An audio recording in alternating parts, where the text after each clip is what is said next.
ಹೋಗ್ತಾ ಇದೀವಿ. ಎಲ್ಲರೂ ಹೋದಂಗ ನಾವು ಯಾರು ಈ ಸರಿ ಹೋಗೋದ್ ಬೇಡ ಅಂತ ತೀರ್ಮಾನ ಮಾಡಿದ್ದು ಅಷ್ಟು ಜನ ಹೋಗಿದ್ದಾರೆ ಅಂತಾರೆ. ಅದರಿಂದ ನಾವು ಹೋಗ್ತಾ ಇದ್ವಿ.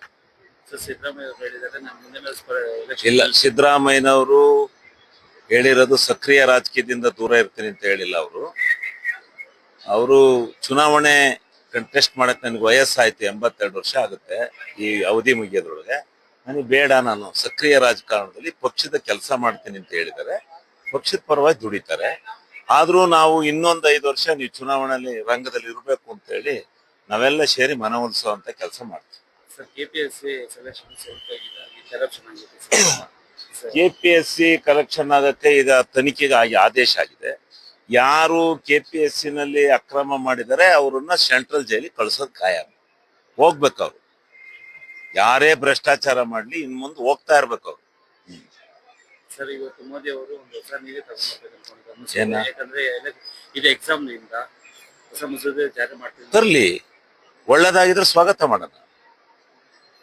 ಒಳ್ಳೇದಾಗಿದ್ರೆ ಈ ದೇಶದ ಯುವಶಕ್ತಿಯ ಮತ್ತು ಈ ದೇಶದ ನಿರುದ್ಯೋಗ ಸಮಸ್ಯೆಯನ್ನ ಬಗೆಹರಿಸ್ತಕ್ಕಂಥ ನಿಟ್ಟಿನಲ್ಲಿ ಪ್ರಾಮಾಣಿಕ ಪ್ರಯತ್ನ ಮಾಡೋದಾದ್ರೆ ನಾವು ಅವ್ರಿಗೆ ಸಹಕಾರ ಕೊಡೋಣ, ಎಲ್ಲ ರೀತಿ ಸಹಕಾರ ಕೊಡೋಣ. ಒಳ್ಳೆದಕ್ಕೆ ಮಾಡಿದ್ರೆ ಅವ್ರನ್ನ ಪ್ರಶಂಸನೆ ಮಾಡೋಣ.